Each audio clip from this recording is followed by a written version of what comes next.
Amen. Okay, good afternoon po sa inyong lahat. So, kanina lang magandang umaga, ngayon magandang hapon na. Sana po huwag tayong abuti ng magandang gabi. Ano ho? So, I am very happy to be here this afternoon. Kanina po, masasabi natin mapagpala yung amin pong naging pagtitipon. Kami po ay sumentro sa usapan ng giving. Ito po yung nagpala sa maraming tao at naging dahilan din ng pag-alis ng marami. Ano ho? So marami rin po napagpala at marami rin pong nawala. So depende po sa pagtanggap, depende po sa attitude.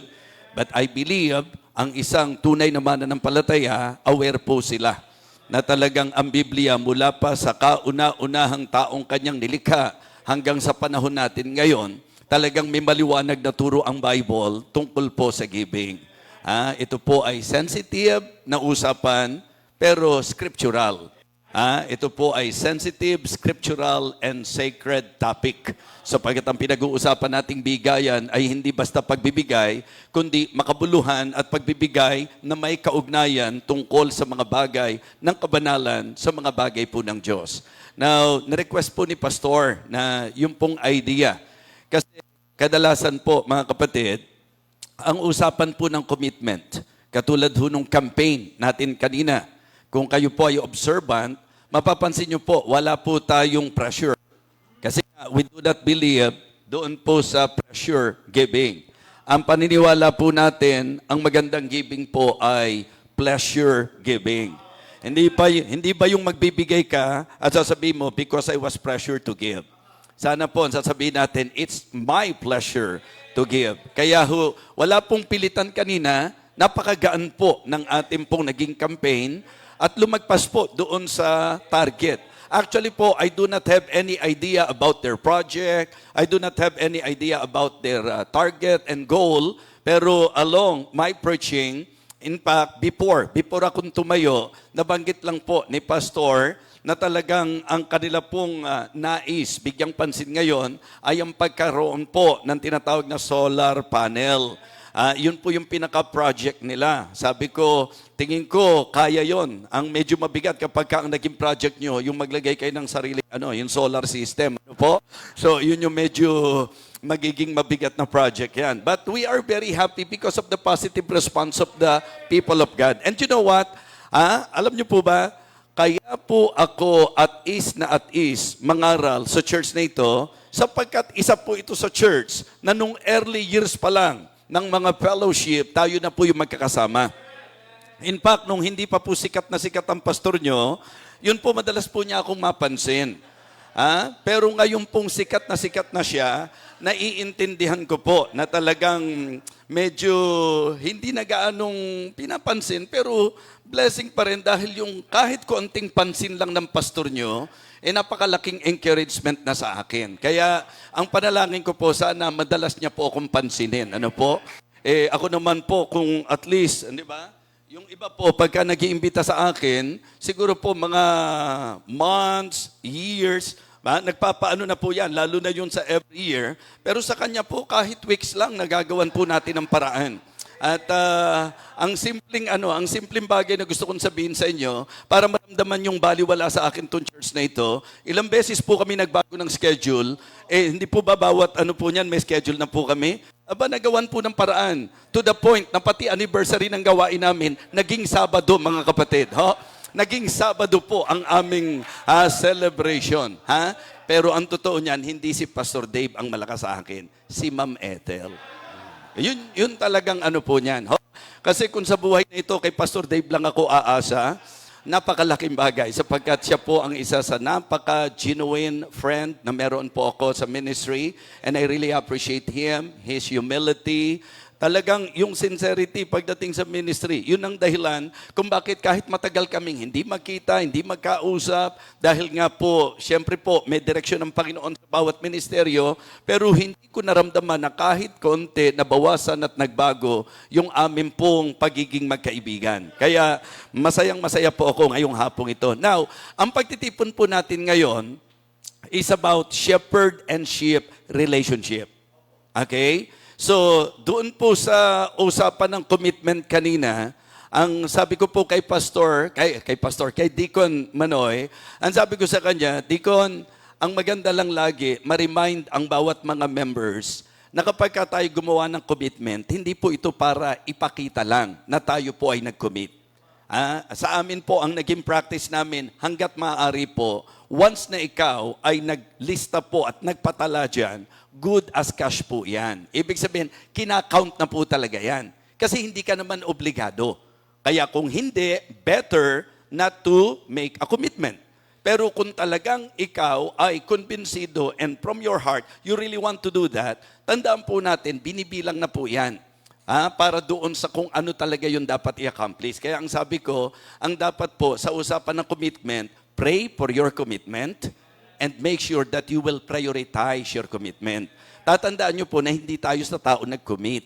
Sa Diyos po tayo nag-commit. Hindi po sa kahit kanino paman. And then, ang pinaka-bottom line, ang pinaka-kalunduan po ng lahat is to pay and perform your commitment. Pray for your commitment. Okay? And then, prioritize your commitment. And then, pay and perform yung pong ating naging commitment. So, yun po yun. Madodoble yung kasalanan natin kapag po nag-commit ka tapos hindi mo tipad. Hindi naman po tayo obligado. Kaya, kanina po, ang pakiramdam ko talaga, yung naging tugon ng mga miyembro, kumbaga, damang-dama mo na yung spirito kakampi talaga eh. Siguro nga po, dahil napasimulan po namin sa kwento ng haunted house. So, yun po siguro ang dahilan kung bakit talaga na-bless sila. Sabi nung mga ngayon lang nakapunta dahil nga sa congregation nila sila kanina, okay, ang encouragement ko po sa inyo, kung interesado kayo sa haunted house, binibenta po yun hanggang ngayon. Okay, so po pwede pong panoorin nyo po, mga kapatid, yung ating pong naging pag-aaral kanina. So this time, ang shepherd and sheep relationship ay inilagay ng Diyos sa puso ko. Nagkaroon po ako ng ganitong burden because of my observation. Nasabi ko po, nung ako'y bata pa, ako'y nagtataka at nagtatanong. Bakit sa maraming mga Christian churches, para bang napaka-common ng tinatawag nating division, yung pong, minsan nga to the point na may rebellion, and then, mananampalataya, nag-aatakihan sa isa't isa. Nagsisiraan sa isa't isa. And worse, to the point na yung miyembro sa pastor at yung pastor sa miyembro, na sa disenyo ng Diyos, dapat magkakampi, dapat magkatuwang, magkabalikat, talagang yun po ang dapat sana, senaryo po sa church. But sad to say, sa naging observation ko po, sabi ko, bakit ganon? And then, yun pala, ang gusto ng Diyos, isa po yan sa pagministeryo ko po. And siguro po, sa 2-3 taon pa lang ng aking pagpapastor, 36 years na po ako nagpapastor. Doon pa lang po sa mga 3 taon ng aking pagpapastor, yun na po yung inilagay ng Diyos sa puso ko na kung saan po parang malaking help na yan. Kasi kadalasan po, ang help natin sa mga churches, support. Pero ang naging burden ko po is to help the churches by sharing the shepherd and sheep relationship message. Kasi pag tinignan nyo, paano nangyaring ganon? Di ba? Na nagkakaroon ng tinatawag nating schism, di ba? Yung parang friction, gap. Samantalang, pag inaral nyo sa Bible, ang naglagay ng pastor sa church ay ang Diyos. Tapos yung isang concept, ang members and the Lord added to the church daily such that should be saved. Kaya kung papansinin natin, both pastor na totoo, Diyos ang naglagay. Yung totoong Kristiyano, Diyos ang naglagay. Paano nangyari na inilagay ng Diyos yan na magiging magkaaway na kung saan po may mga bagay na parang mahirap ipaliwanag. So, kaya po sabi ko, ang objective, at doon ko po gustong simulan, Pastor, yung ating pong shepherd and sheep relationship message or challenge. Na ang pinaka-objective po nito, mga kapatid, una ay ang pagkakaroon ng harmonious church. Kasi kung ang pag-uusapan natin, ang Diyos, sa kanyang disenyo, ang disenyo niya, ang gusto niya sa church, harmonious. Okay? Ikalawa po, para sa pagkakaroon ng healthy church. Ibig sabihin, ang objective at ang goal natin is a harmonious church, a healthy church. Yun ang gusto ng Panginoon. Yan actually yung ating mensahe ngayon. And then, syempre po, ang gusto ng Panginoon, a happy church. Yung church na masaya. Yung bang pag umattend ka, excited ka kasi nai-enjoy mo yung bawat pag-attend. Ang pinakamalungkot, yung dumating ka sa punto ng buhay mo na Kristiyano ka, ang pag-attend mo sa church, kung pwede lang iwasan, iiwasan mo. Because you are not enjoying the church anymore. You are no longer happy na ikaw ay pumupunta sa church. Nakakalungkot po yon. Ang dapat po, mga kapatid, ang maging goal natin, ang objective natin is to have a happy church. Siyempre po, pagka harmonious, pagka po healthy, pagka po happy, ang kalalabasan niyan, magiging honorable church po tayo. So kaya gusto kong itungtong po sa pinakapundasyon kung bakit ang ating pong hamon na ibibigay ngayong hapon ay ang patungkol sa maayos na relasyon ng pastor at ng miyembro, because the goal of God, ang pinaka-objective ng mensahe is for us to be a harmonious church, a healthy church, a happy church, and an honorable church. Hindi nyo naman po siguro gagawin na kayo po'y mag-iimbita, uy, punta kayo sa church namin. Kasi ang saya doon, exciting talaga ang church namin. Kasi yung pastor namin, kaaway namin siya. Diba? Ang totoo niyang grupo-grupo kami. Pero kung titingnan mo yung ibang grupo, wala silang sinabi sa amin. Kasi sa totoo lang, hindi mo po ipag-aanyaya at ipagmamalaki, ipagmamagara. Kasi kung ikaw ay merong pinta sa church mo at sinasabi mo sa iba, wala kang iniwan sa isang pamilya na pamilya mo, sinisira mo ang reputasyon sa iba. Hindi ko sinasabing maging plastic po tayo. Ang sinasabi ko lang, make it our goal na tayo po ay maging harmonious church, healthy church, happy church, and honorable church. So the title of my message this afternoon, Making Our Church Happy and Healthy. Making our church healthy and happy. Bahala na po kayo kung ano po ang gusto nyong unahin po doon. Happy, healthy, healthy, happy. Buksan po natin ang ating mga Bible sa Ephesians chapter 4. At buksan din po natin ang ating mga mata para po ma-appreciate natin ang ating pong pag-aaralan ngayon. Kasi ang sabi nila, itong oras na ito, ang sabi, ora de peligro daw po ito. Ano bang ibig sabihin ng ora de peligro? Delikadong oras daw po ito. Dahil ito raw po yung oras kasi ang mga Pinoy, pagkakain yan, after good eating, good sleeping. Yan po. Mga kapatid, ngayon po ang ipapangako ko sa inyo, after good eating, good preaching. Amen? So tayo po ay makakarinig ng mensahe na Biblia talaga. Sapagkat yan po ang naging commitment ko sa Panginoon, to preach nothing but the Word and to please no one but the Lord. Ephesians chapter 4, and may I request everybody to please stand up. Tumayo po tayong lahat. Okay, babasahin ko po sa inyo mula po verse number 1 hanggang verse number 16. Okay, tingnan nyo po ang sabi ng Bible. I therefore, the prisoner of the Lord, beseech you that you walk worthy of the vocation wherewith you are called, with all lowliness and meekness, with long suffering, forbearing one another in love, endeavoring to keep the unity of the Spirit in the bond of peace. There is one body and one Spirit, even as you are called in one hope of your calling, one Lord, one faith, one baptism, one God and Father of all, who is above all and through all and in you all. But unto every one of us is given grace according to the measure of the gift of Christ. Wherefore he saith, when he ascended up on high, he led captivity captive and gave gifts unto men. Now that he ascended, what is it but that he also descended first into the lower parts of the earth? He that descended in the same is the same also that ascended up far above all heavens, that he might fill all things.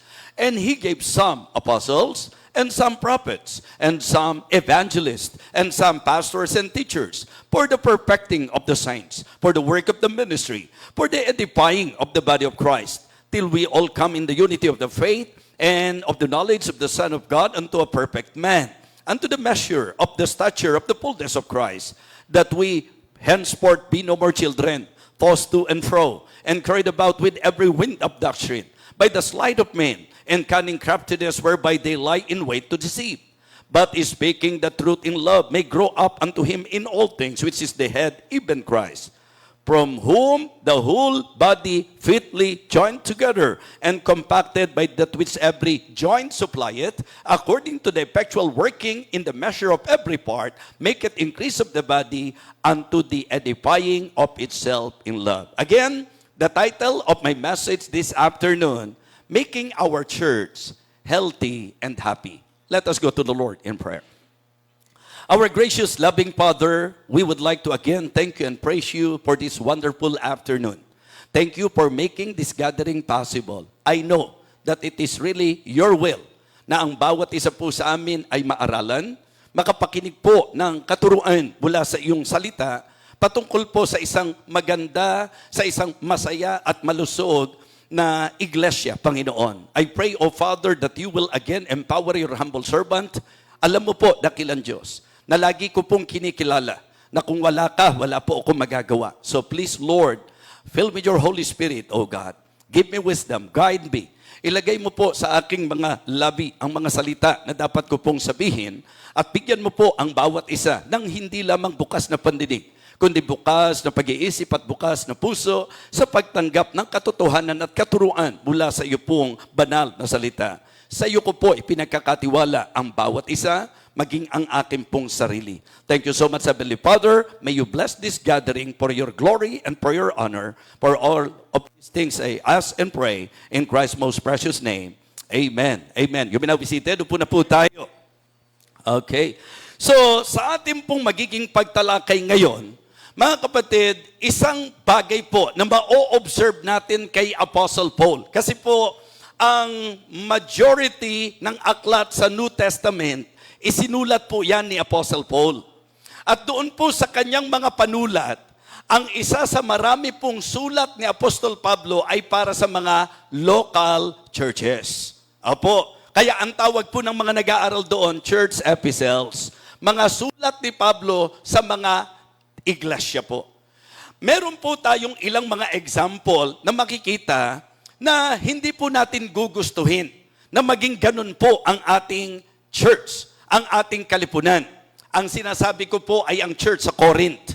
Kasi pag inaral nyo po, ang Corinthian church, they were gifted, spiritually gifted, and I can say na sila po ay wealthy church. Mayaman po sila, meron po silang maraming spiritual gifts, pero pagka inaral po ninyo at inunawa po ninyo, nakakalungkot na ang church ng Corinth ay maiko-consider na problem church. Problem because of division. Problem because of this orderliness. Yung pong problema na sila po'y kanya-kanya at wala po sa kaayusan, mga kapatid. Why? Because they are following human leaders and they are favoring human wisdom. So yun ang problema po ng church ng Corinth. So ano po ang gusto kong i-point out? Ang ipinupunto ko po, very possible pala na kahit na ang mga miyembro po ay talented, kahit na pala ang mga miyembro po ay well-able, kapag ka po hindi natuto ng turo ng Bible sa dapat maging takbo, kalakaran o maging usapang pangrelasyon sa buhay iglesia, hindi rin po magiging maganda. Mananatili na magiging problem church. Isa po sa may kukonsider nating magandang example ay ang church sa Thessalonica. Sila po naman yung nasa positive, mga kapatid. Yung Corinthian church, sila po yung negative na pwede nating kapulutan ng aral na kung saan hindi natin dapat gayahin yung kanilang naging problema. Pero ang church ng Thessalonica, masasabi po natin na yung binabanggit ko po sa inyo na harmonious church, healthy church, happy church, honorable church, ito pong Thessalonica. Kasi kung papansinin niyo po sa 1 Thessalonians chapter 1, okay? Sa 1 Thessalonians chapter 1, verse number 6, and ye became followers of us and of the Lord, having received the word in much affliction with joy of the Holy Ghost. Okay? Yun po ang sabi. And ye became followers of us and of the Lord, having received the word in much affliction with joy of the Holy Ghost. And because of that, anong sabi ng verse number 7? So that you were ensamples to all that believe in Macedonia and Achaia, for from you sounded out the word of the Lord, not only in Macedonia and Achaia, but also in every place, your faith to God word is spread abroad, so that we need not to speak anything. Makikita nyo po na sa idea ng panulat ni Apostol Pablo, sinasabi niya na ang church ng Thessalonica, sila po ay pwedeng maging modelong church na sila'y dapat tularan, na dapat gayahin, sundan sa yapak na kanilang tinahak, sapagkat masasabi ko po na sila ay tunay na modelo sa usapang gawain ng Panginoon. Bakit sila naging model church? Because of their godly reputation in the ministry of God. Bakit sila naging model church? Because of their good reception to the message of God.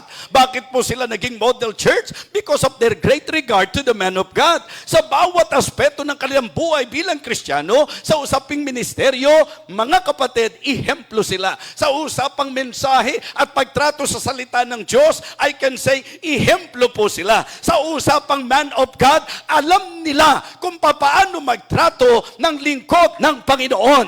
I believe, mga kapatid, sa mga churches, we need to realize that, and we need to consider this church as a pattern. And here we can see in our text that the Apostle Paul, when he wrote dito po sa aklat ng Epeso, sa iglesia po ng Epeso, ito ang kanyang mga binigyang pansin. Kaya nga sabi ko, I really want to use this passage kasi marami na po akong naibigay na message o preachings about shepherd and sheep relationship. By the way, nandito po si Evangelist Jennifer Aguilar. Sila po ay may sariling publishing. At nakapag-launch po ako ng unang aklat ko po, at yan po ay ang 7 palabras, yung 7 last words. At doon po sa aming pinaka-lumalabas na plano, leading ng Panginoon, yung pong mga preachings na ipinagministeryo po natin ay isa sa aklat po yan, mga kapatid. Okay, kaya please do pray for that. At isa po ito sa gusto ko pong mabigyan ng pansin, sapagkat katulad ng aking pong introduction kanina, naglagay ang Diyos sa aking puso ng burden, sapagkat para sa akin, sa usapang Kristyanismo, sa usapang iglesia, sa usapang gawain ng Panginoon, hindi magandang tanawin na ang church ay kanya-kanya, na sila po ay nagsisiraan, na sila po ay nagugrupo-grupo, at hindi po maayos ang tratuhan sa isa't isa. I believe, kung tunay na church ng Panginoon, malinaw sa atin na Diyos ang naglagay ng pastor at ang Diyos ang nagdaragdag ng mananampalataya. Ang goal ay ang harmonious and healthy, happy and healthy church relationship. So ilang mga bagay po ang gusto kong bigyang pansin po natin dito po sa panibagong message na ibinigay ng Panginoon sa atin. Sa usapang church, para maging healthy at happy, alam niyo po ang unang bagay na dapat nating matutunan? Number 1, surrender our potentials. Matuto po tayong isuko, ialay po ang ating mga kakayahan. Tingnan niyo po dito sa ating talata, sa verse number 7. Verse number 7, please, kung kayo po ay nakasusunod sa ating pong pag-aaral. But unto every one of us is given grace according to the measure of the gift of Christ. Wherefore he saith, when he ascended up on high, he led captivity captive and gave gifts unto men. So makikita nyo na ang Panginoon, ang sabi po sa usapang church, siya po ay nagbigay ng tinatawag nating kaloob. Mga kapatid, mga minamahal, alam po ng bawat isa sa atin na hindi mo kailangang maging Kristiyano para magkaroon ka ng talent.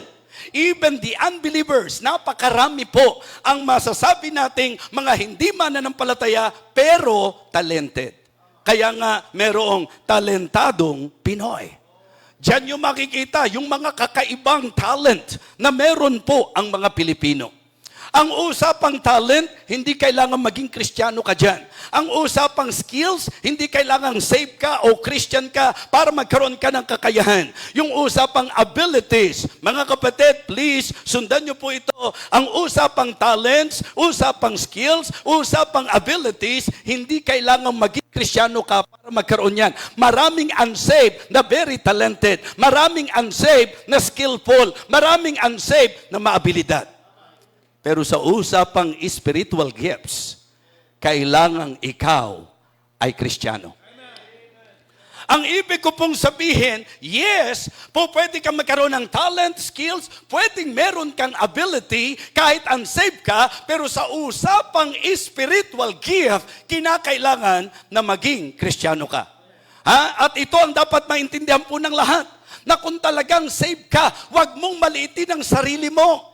Dapat maging particular ka. You need to discover, you need to find out the potential. Meaning, what I mean to say is the spiritual gift na meron ka. Kasi kung Kristiyano ka, meron ka tiyak na spiritual gift. Kahit isa lang, meron yan. Diba? So stewardship, yan po ang dapat nating maliwanagan.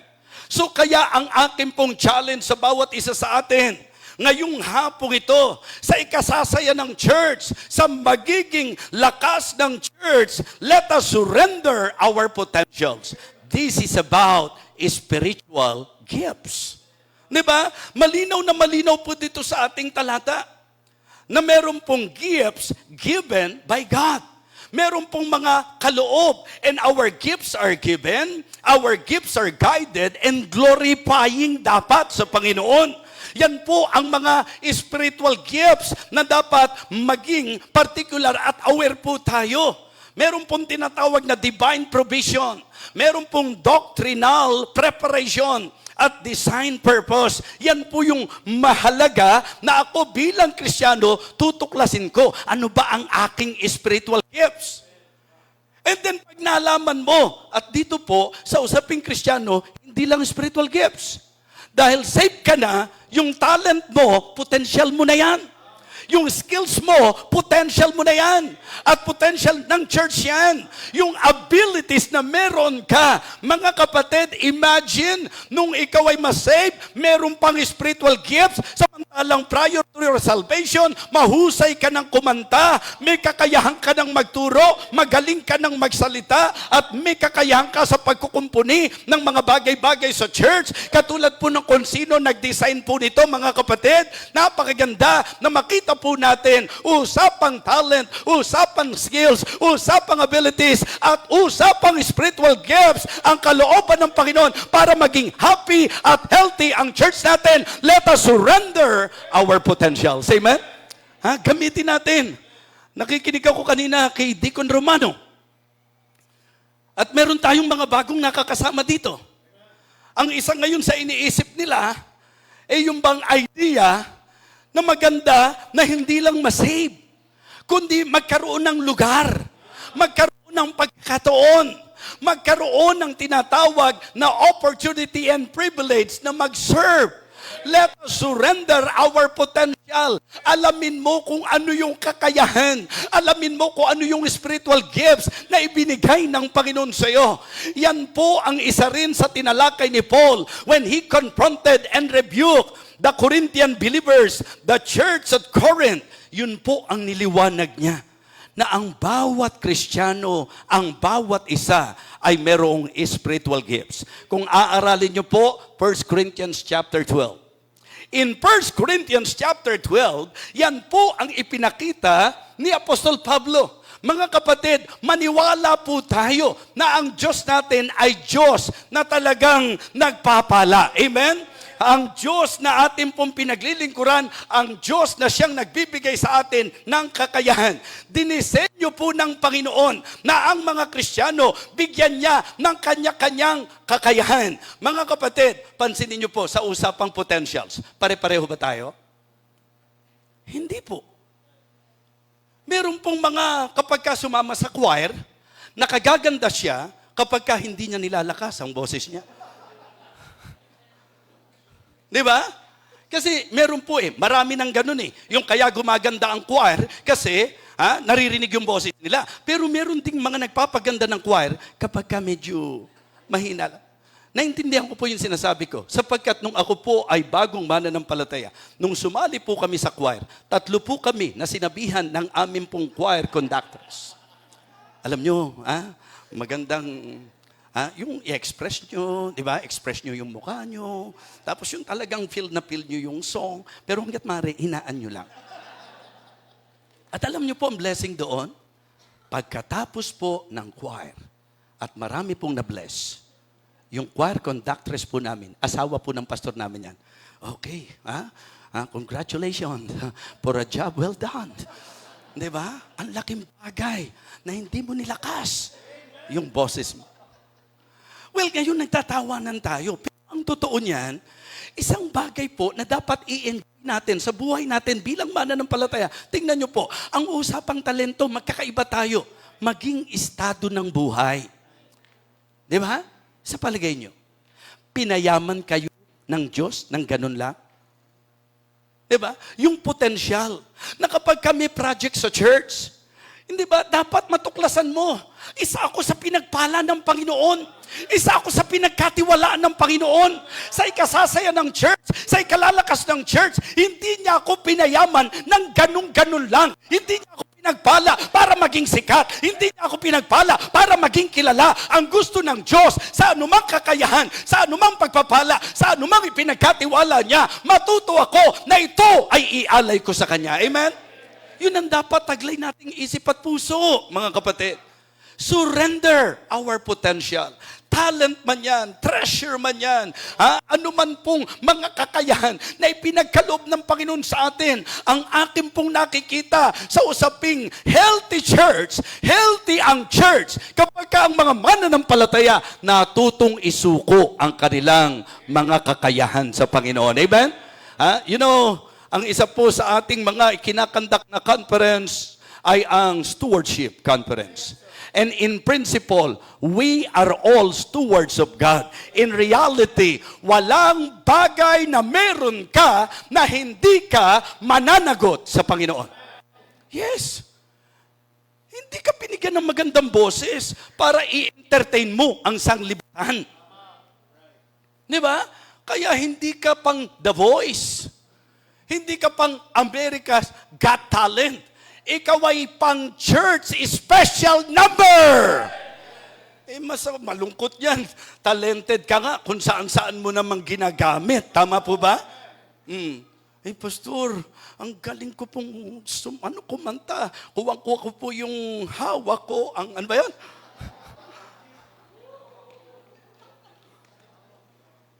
Di ba? Ang gawin mo, maging song leader ka. Itama mo ang beat. Itama mo ang beat. Ganyan dapat.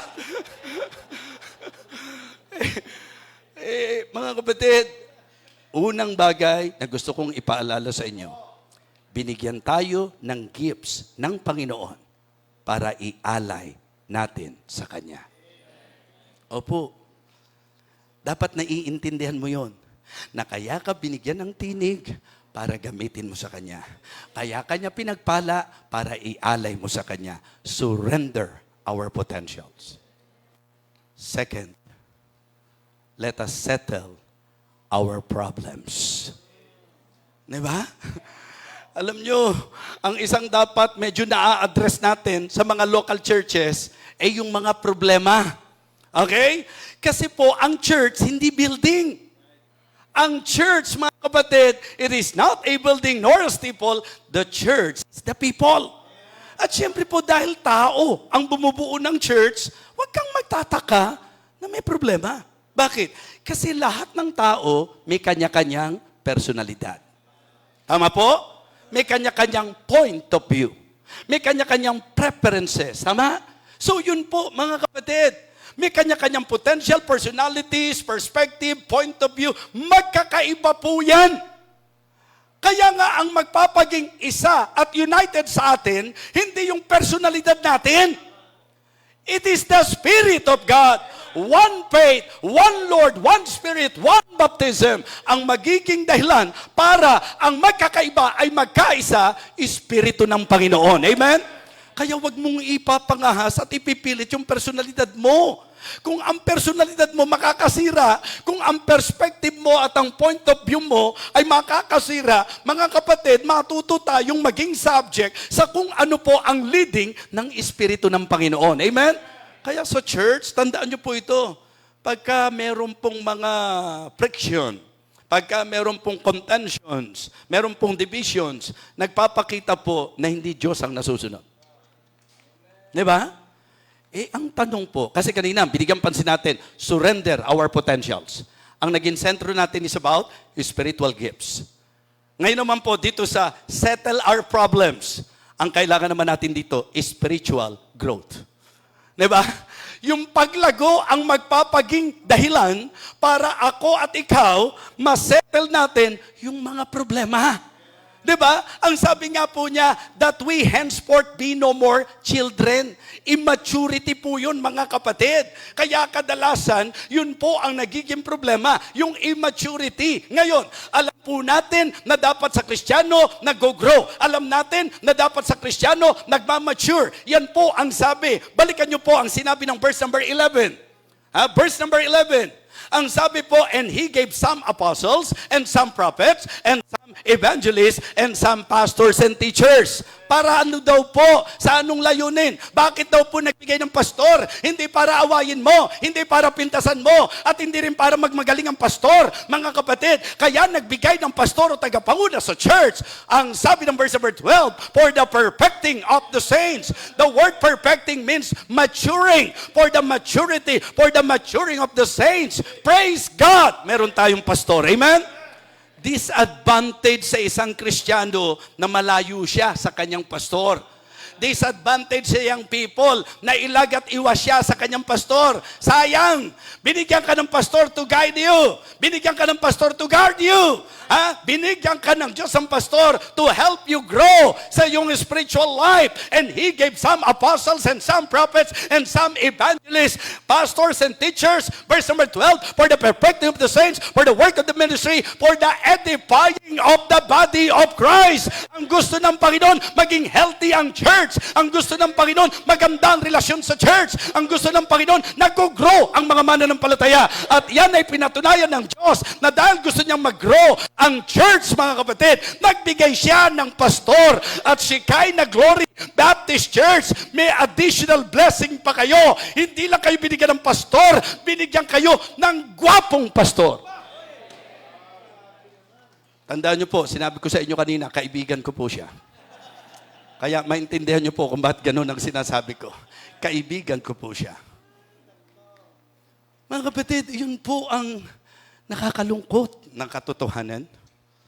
Na ang pastor na dapat gumagabay sa iyo, iniiwasan mo. Diba?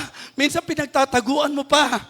Young people, sasabihin ko sa inyo, yung mga ilag at nagtatago sa kanilang pastor, sila po ang hindi basta magabayan. At ang nangyayari po, napapariwara ang buhay.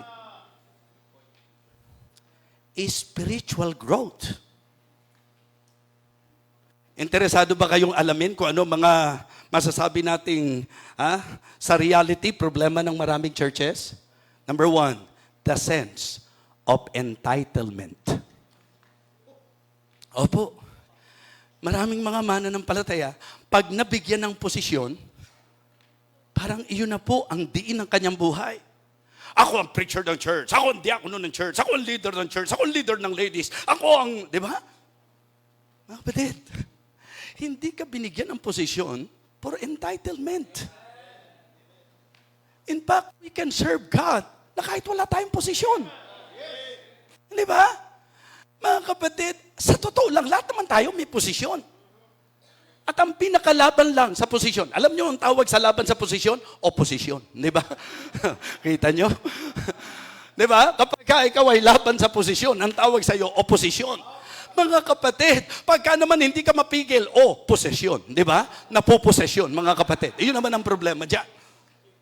So it is good to somehow realize and understand that God is giving us an opportunity to serve. Hindi para maging high-minded tayo at nakasentro na tayo doon. Mga kapatid, ang tingnan natin, yun talagang pagkakataong makapag-minister. Ha? Huwag mong masyadong i-emphasize yung posisyon na meron ka. Kaya kayo binibigyan ng mga posisyon, hindi po para makita mo na ikaw ay higit sa iba. For orderliness purpose lang po yan. Kasi hindi po pwede na kung kayo po ay 60 na mga ladies, lahat kayo puro leaders ha? Ano mangyayari? So meron lang isa nakakailanganin na ilalagay na leader.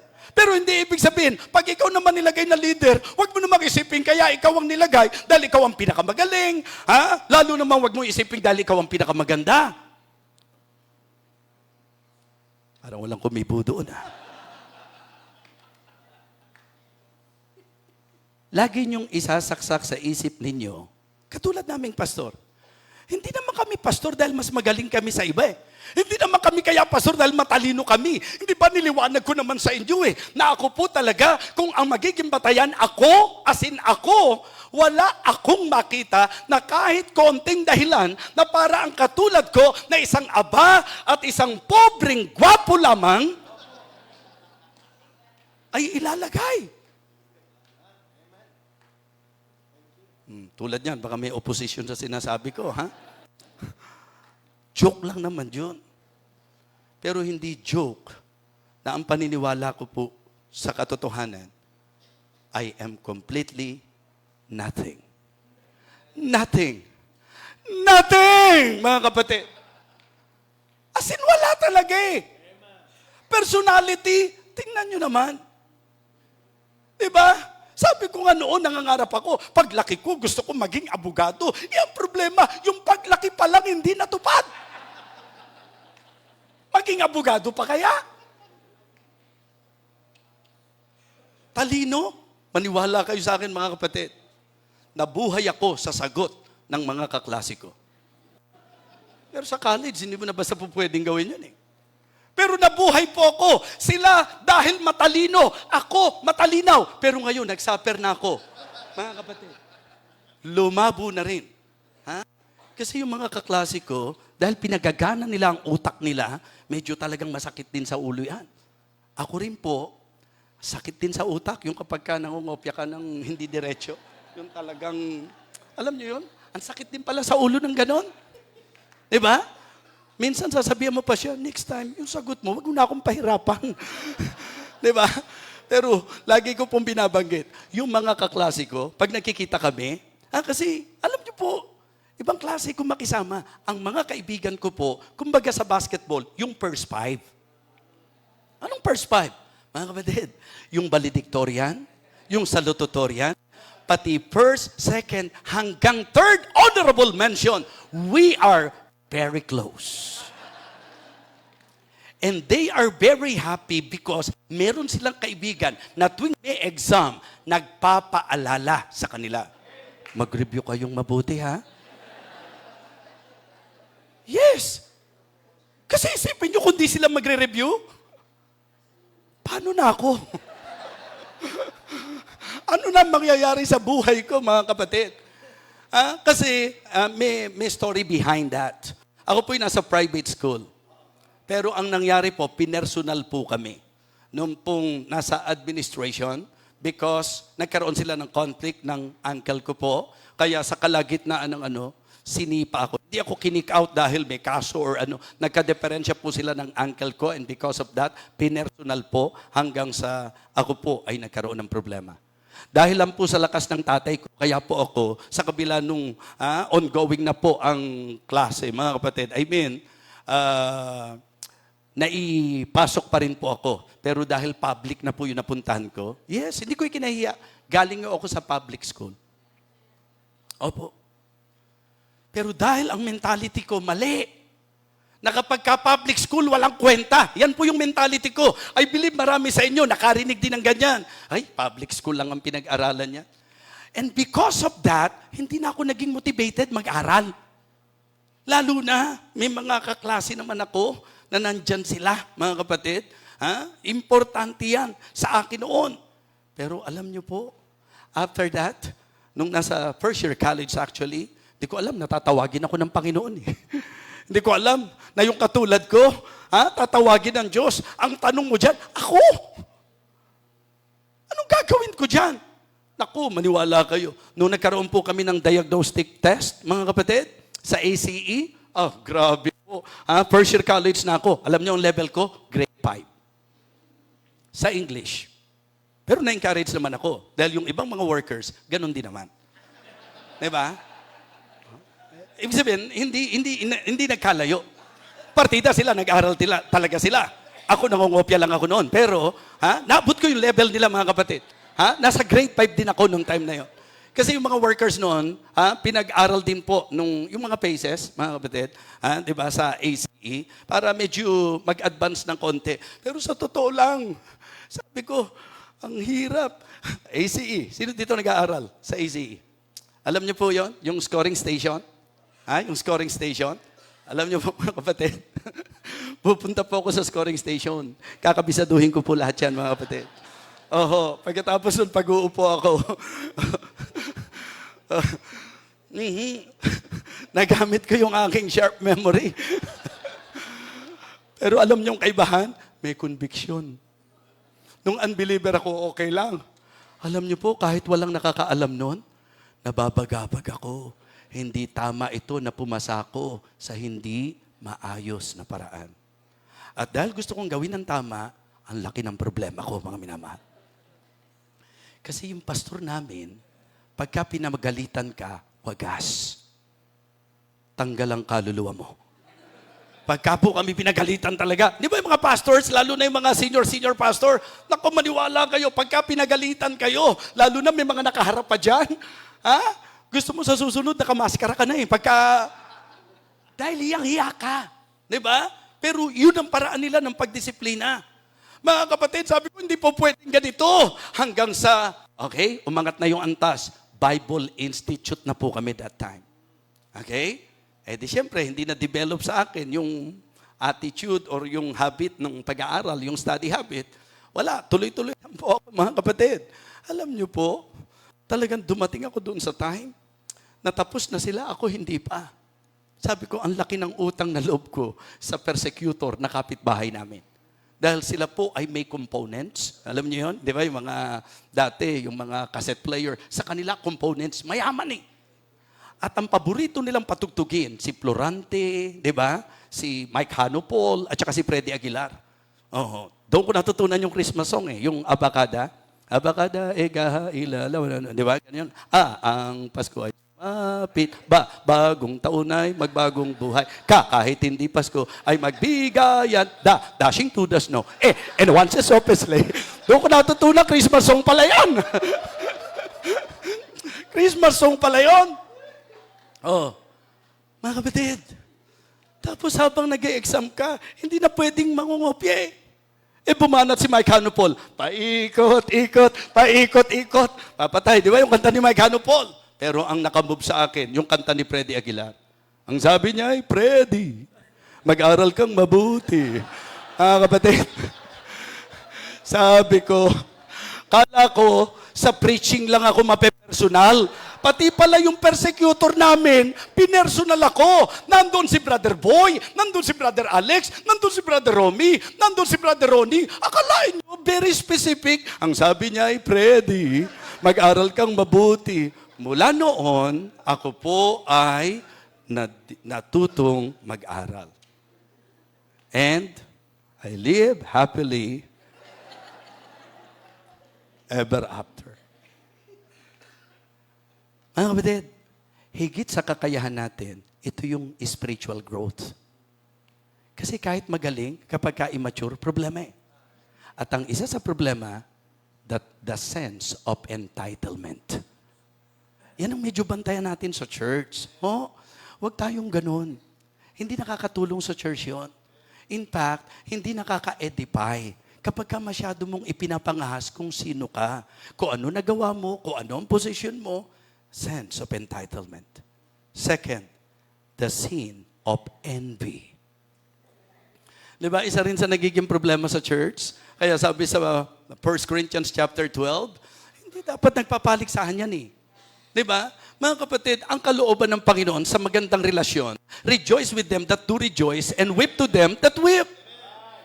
Eh may mga members, imbis na siya nga ang dahilan dapat kung bakit ang pastor maayos, nakapagsusuot ng maayos, di ba? At may magandang representasyon. Imbis na dapat yung miyembro, isa siya sa dahilan kung ba't maayos ang pastor niya.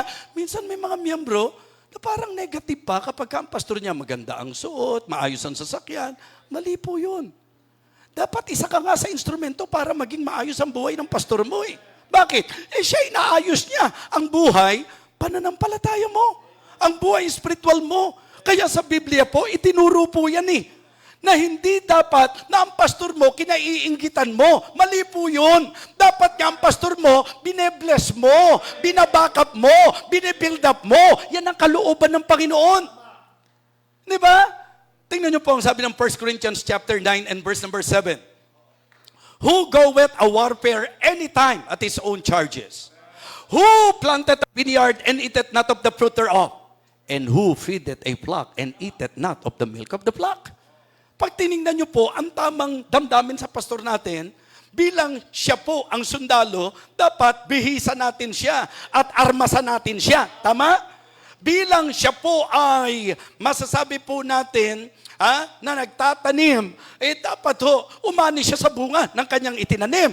At dahil siya po, mga kapatid, ay nagpapastol, tama lang na siya'y mapakain ng gatas mula sa kanyang tupa. Yun po yung ipinakita sa ating principle. Hindi ba? Mahalaga po ito.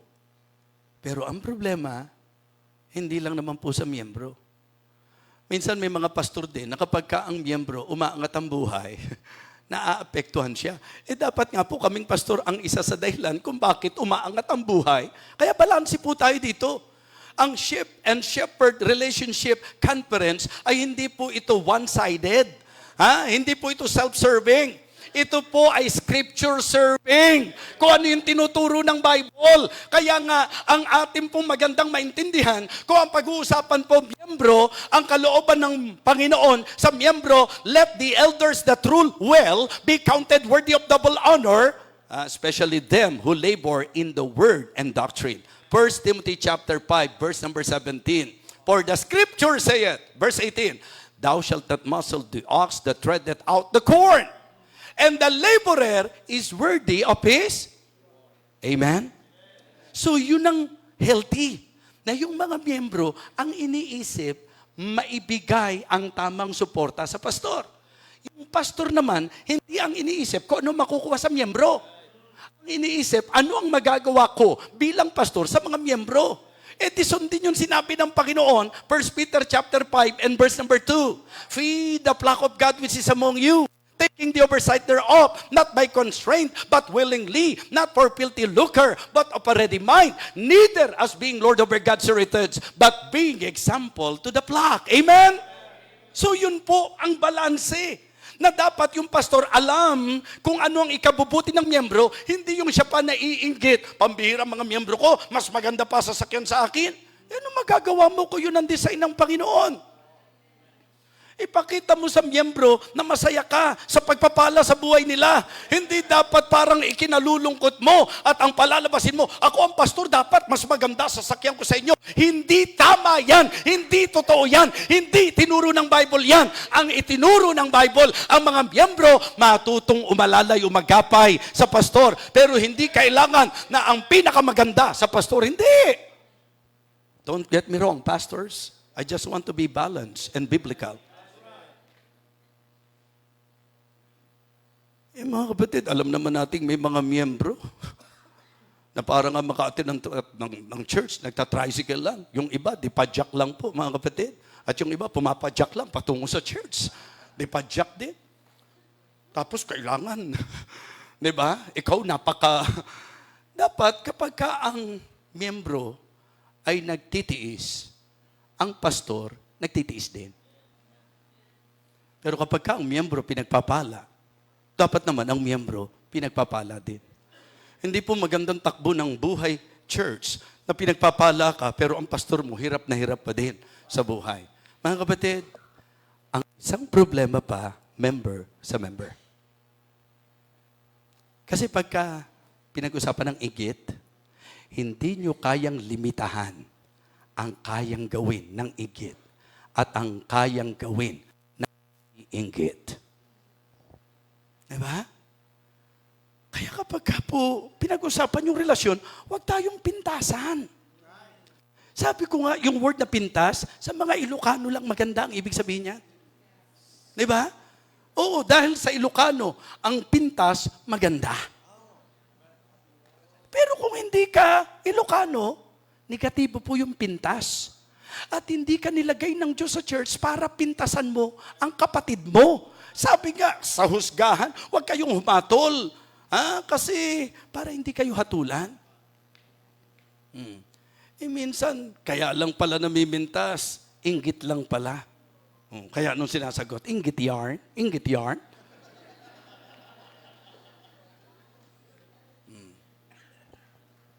The sin of envy. Alam niyo po ang ginawa ni Cain kay Abel. Dahil naapektuhan siya. Siya tinanggap ng Panginoon. Pero si Cain, rejected. Nagkaroon siya ng paninibugho. Ang ginawa niya, ang pinagbuntanan niya, yung kapatid niya. Isipin mo, nagawang patayin ang kapatid dahil sa inggit. Yung mga kapatid ni Joseph, baka mamaya, hindi natin namamalayan sa church natin. May mga sinasaniban dito ng espiritu ng mga kapatid ni Joseph. Nakukuha niyo po yung punto natin? Hindi po ba na ang Panginoon ang nagmensahe kay Joseph na siya'y pagpapalain? Siyempre po, pagpapalain ka, ikukwento mo yan, isi-share mo yan. Alam niyo, yung mga kapatid niya, imbis na makirejoice. Uy, kapatid natin si Joseph, pagpapalain siya. Dapat ganun ka rin eh. Pag kami pinagpapalang kapatiran, dapat isa ka sa masaya. Amen? Hindi inggitan, mga kapatid. Yung pong mga kapatid ni Joseph, kung ano-ano ang pinagagawa sa kanya. Dala ng matinding inggit, mga kapatid. Kaya ingat sa inggit. Pangatlo, the selfish expectation. Ano yung unang problema na dapat i-settle natin? The sense of entitlement. Second, the sin of envy. Pangatlo po mga kapatid, the selfish expectation. Ito po yung pagka may mga favor, pagka may magagandang mangyayari, di ba? Ang laging iniisip niya, dapat ako. At doon po sa usapang takbo ng gawain, mga kapatid, yung mga selfish, dapat kay pastor, ganito ginawa niya. Dapat, alam niyo po, yung bang pagka hindi nangyari yung inaasahan natin, nagiging negatibo tayo. At hindi po magandang ugali yan. Problema po yan. And then, the senseless exaggeration. Senseless exaggeration. Anong ibig kong sabihin nito, pastor? Yung bang mga simpleng bagay na pwede namang iayos, pinalalaki.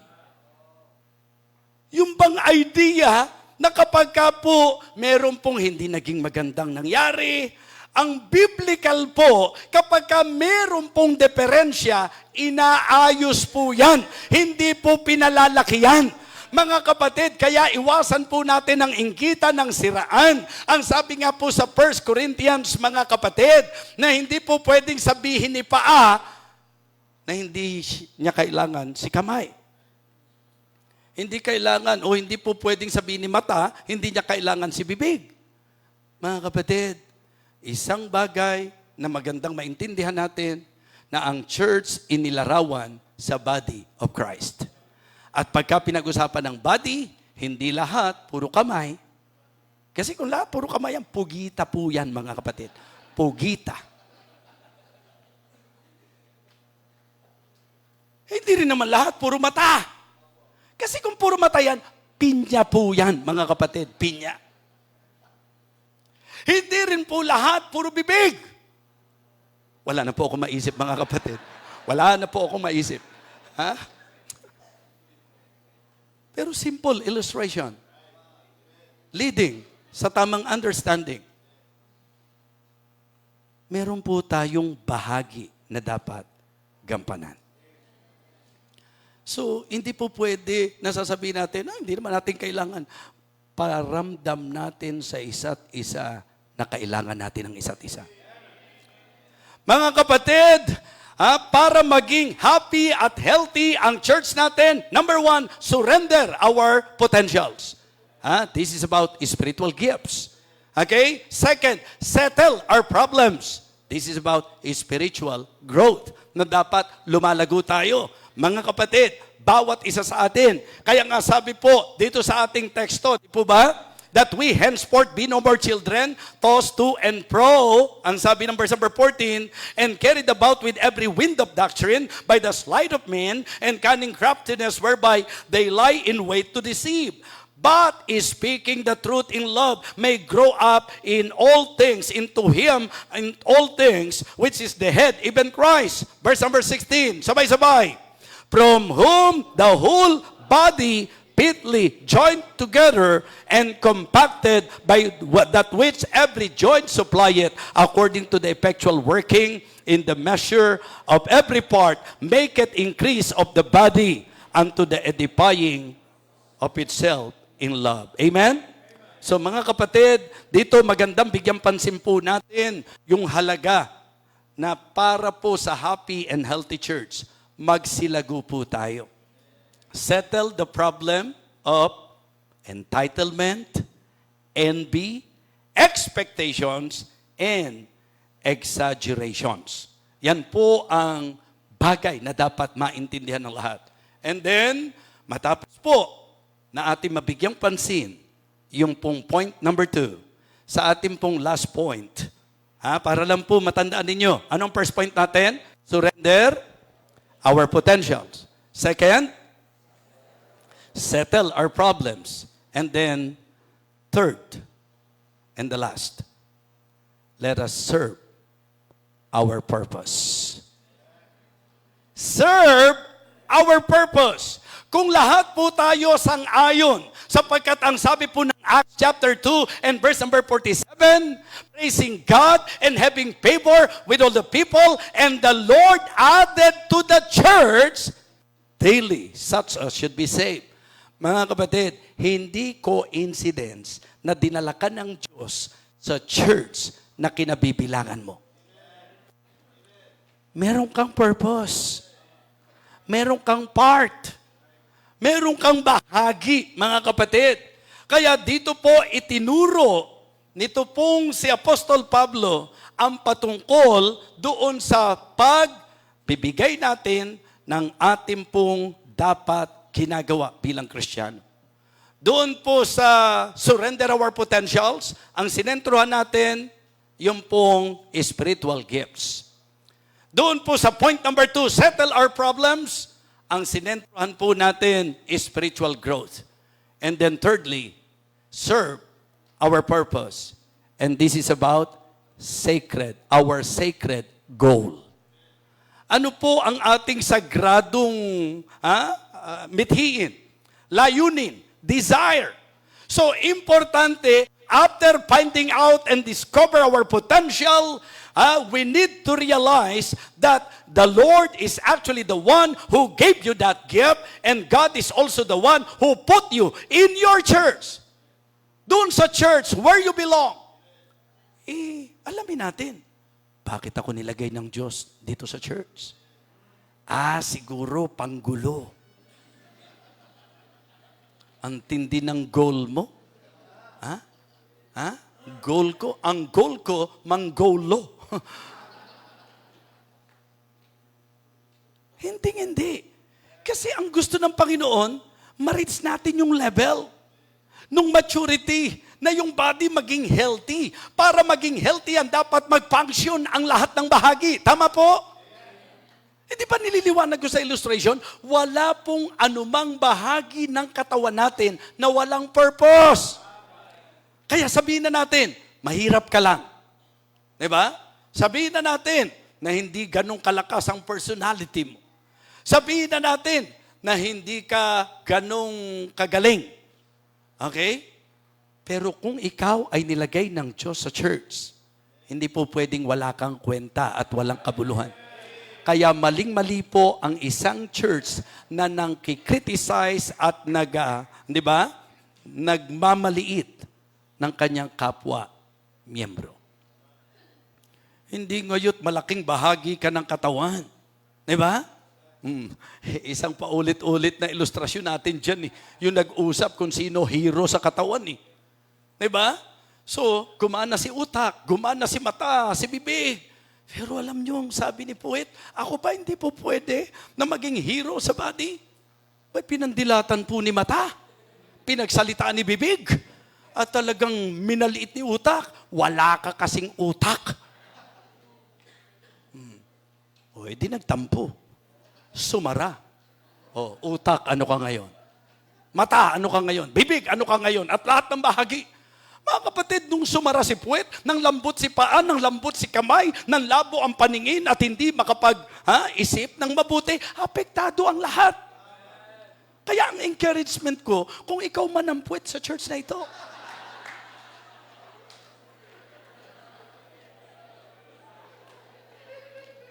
alam nyo, nung apektado na ang lahat, yun, nakapag-isip si utak. Utak pa naman ako, hindi ko naisip yun. Dapat kay utak siya nakaisip na lahat ng bahagi ng katawan, walang mamalitin. Kaya kung ikaw si utak, gamitin mo yan. Pero ang disenyo ng Diyos, kung ikaw si puwet, gagamitin mo rin yan. Alam nyo, nung sumara siya, apektado lahat eh. Kaya nung ma-realize nila, nag-usap-usap sila. Diba? Lapit tayo kay puwet, makiusap na tayo. Umamin na tayong nagkamali tayo. Palibasa nga, Kristiyano, pinatawad naman kaagad. Anong katibayang pinatawad? Bumuka siya kaagad. Mga kapatid, alam nyo, pagkatapos nun, ang luwag ng paghinga. Nanliwanag uli si paningin, mga kapatid. Ayos si paa. At si mata, mga kapatid, si utak, nakapag-isip na naman ng maayos. Wala pong bahagi ng katawan na hindi mahalaga. Ang Diyos po, walang gagawin ng walang purpose. Hindi po pwedeng dadalhin ka niyan sa church na kinabibilangan mo nang wala kang purpose. Kaya lang, ang alamin mo yung purpose mo. Huwag yung trabaho ni pastor, ang iyong pagdiskitahan. Yung dapat mong gawin, ang gawin mo. Di ba? Kung ang maganda sa iyo boses, yun ang gamitin mo. Diba? Kung di naman maganda ang boses mo, encourage mo na lang yung magaganda boses.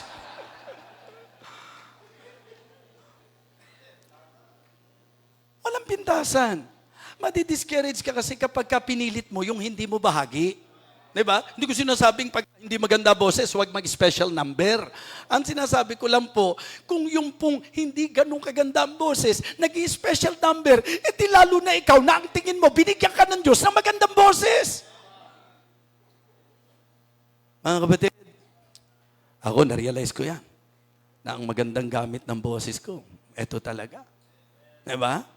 Yung pangangaral ng salita ng Diyos. Hindi talaga ako pang-awitan, mga kapatid. Hindi talaga. Kaya nga, na-realize ko, tama si ma'am. Hinaan mo, kaganda ang choir. Ang kailangan po sa church, a loving communication. Speak with grace. Samahan mo pa ng giving. Grace giving na naman to, mga kapatid. Speak with grace. Let your word be always with grace, seasoned with salt, that it may edify the hearers. Isa sa dapat iniingatan natin sa relasyong church, kung paano tayo nagsasalita. Mga kapatid, sige, given na. Wala kang masamang intensyon. Pero hindi mo, in-apply yung tinuturo ng Bible na kung meron kang mga sasabihin, sabihin mo po ng may biyaya. Sabi nga, speaking the truth in love. Yung kapag ka nagsasalita ka, kahit totoo ang sinasabi mo, sabihin mo na may pag-ibig, huwag sarcastic, mga kapatid. Mahalaga po yan, a loving communication. Pag sa church natin, yan ang na-develop, yung ang usapan, mga kapatid, talagang patibayan, napakalaking blessing po yan sa church. healthy kapag ka po healthy ang communication. A loving communication. Ikalawa po, a living connection. Diba? Hindi po pwedeng sa church natin, may grupo ka lang. Ha? Yung iba, hindi nyo napapansin. Kaya may mga bisita na hindi bumabalik. Kasi laging kayo magkakasama eh. Hindi nila napifeel na belong sila. Why? Kasi idiniskarte mo na at idinisenyo mo na sa church, meron ka lang group. Siguro pagka kayo magkakasama, okay lang po yan. Pero sa church, ang magandang environment at atmosphere sa church na talagang ang isa't isa ay may connection sa isa't isa. Amen? O bakit tayo mong sumama sa kanila? Hindi ko group yan. Unhealthy. A living communication, fitly joined together. Dapat lahat magkakaugnay. Importante po, mga kapatid, ang aral na ito. And then, a lasting contribution. A loving communication, a living connection, and also a lasting contribution. Ang ibig sabihin po, mga kapatid, doon sa paglalarawan, tingnan niyo po ang sabi ng verse number 15. But speaking the truth in love may grow up unto him in all things, which is the head, even Christ. Verse number 16. From whom the whole body fitly joined together and compacted, connected okay? That which every joint supplieth, according to the effectual work in the measure of every part, make it increase of the body unto the edifying of itself in love. A loving communication, ingat tayo sa pagsasalita. Pag nag-usap, love. Pag nag-usap, grace. Okay? Binigyan pansin ko rin po, a living connection. Dapat fitly joined together. Importante kasi yun na hindi po ang nagiging diferensya natin, personality. It is the Spirit of God na magpapa-unite sa bawat isa sa atin. And then a lasting contribution, which every joint supplieth. Bawat isa sa atin. Kaya nga, kung tatanungin ko kayo, halimbawa lang, bilang mga miyembro, ano ang contribution nyo sa buhay ng inyong pastor? Mga pastor, ano po ang contribution natin sa buhay ng mga miyembro? Mga members, ano po ang contribution natin sa magagandang na-accomplish sa project ng church? Ang atin pong dapat maintindihan, ma-serve natin yung purpose. Bakit sa katawan ng Panginoon, ikaw ang ginawang mata? Ako, pastor, kasi parang pakiramdam ko, parang sa bahagi ng katawan, mata ko eh. Kasi lahat nakikita ko eh. Negative. Pastor, tingin ko ako ang tenga sa katawan. Bakit? Lahat ng issue, alam ko. Naririnig ko. Hindi, ako ang tingin ko, bibig ako eh. Bakit? Hindi ko mapigil eh. Kapag mga negative yun. Hindi yun ang purpose ng bibig mo. Hindi yun ang purpose ng mata mo. Hindi yun ang purpose ng tenga mo. So, dapat ikaw, alamin mo ano ang bahagi mo sa katawan. Kung ikaw ay paa, malaking maitutulong mo sa lakad ng church. Kung ikaw ay kamay, malaking tulong ang magagawa mo sa pag-alalay. Kung ikaw ay bibig, pwedeng mag-proclaim tayo ng mabuting balita at ikatitibay ng katawan. Kung ikaw ay mata, magandang makita mo kung anong mga pangangailangan.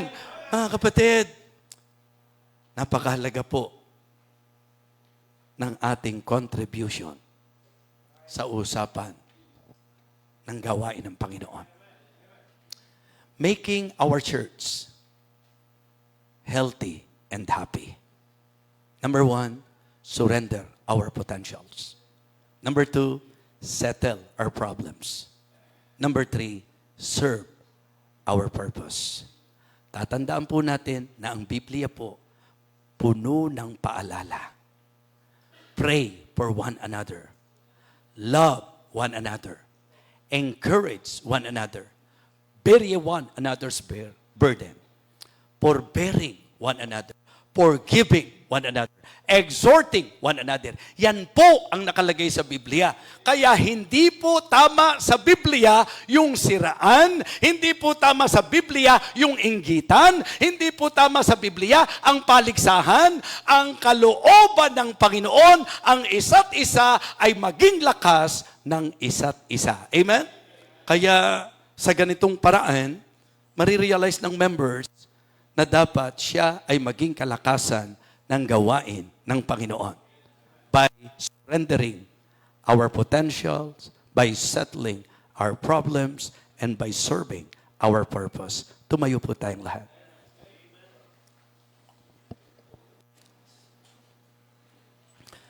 Habang nakayuko at nakapikit ang bawat isa, members and even pastors, if the message of God is clear to you this afternoon, ito po ang tamang kaisipan na ang church ay dapat maging healthy and happy.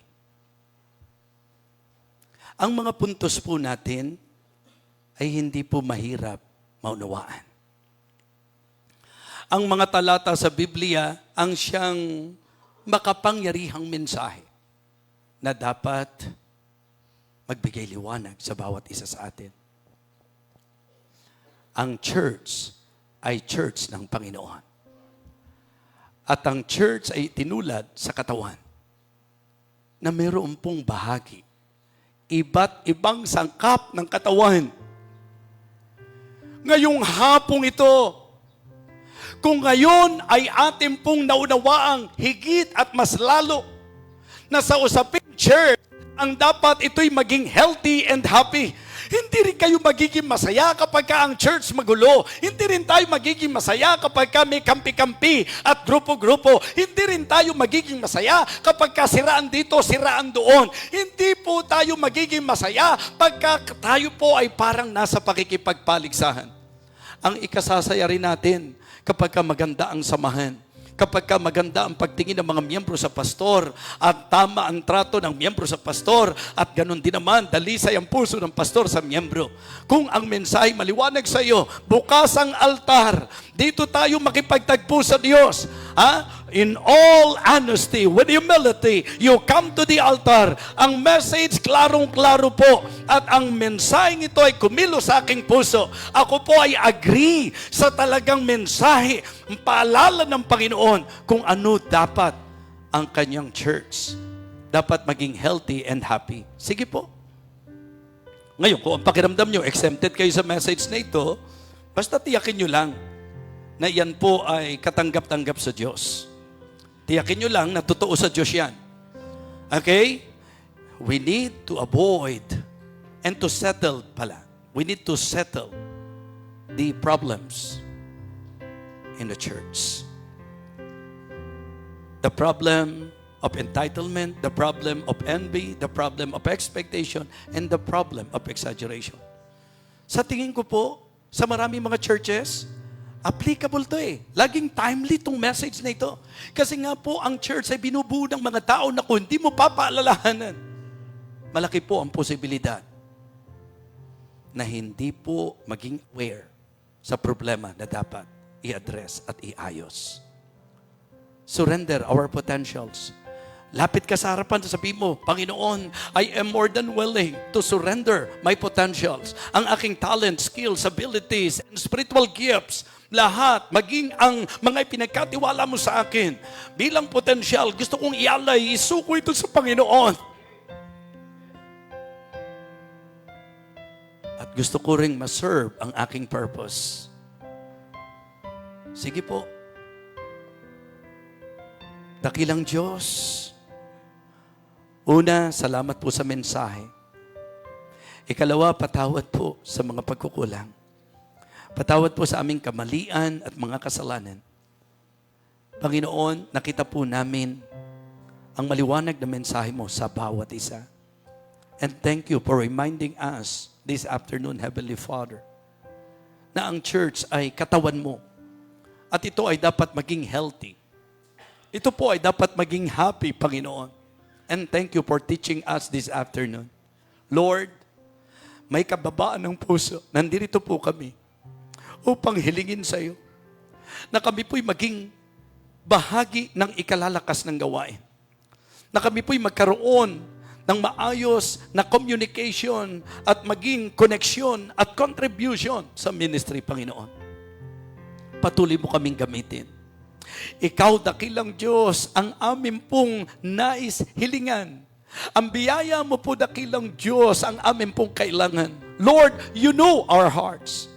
And deep within our hearts, Heavenly Father, we want to be a blessing. Gusto po namin kami magkaroon ng bahagi sa ikagaganda, ikaayos, ikasasaya, at ikalalakas ng iyong iglesia, Panginoon. Thank you for this message.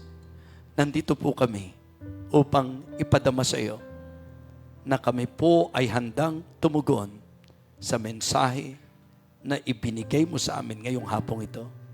Dakilang Diyos, pagpalain mo po ang bawat isa sa amin.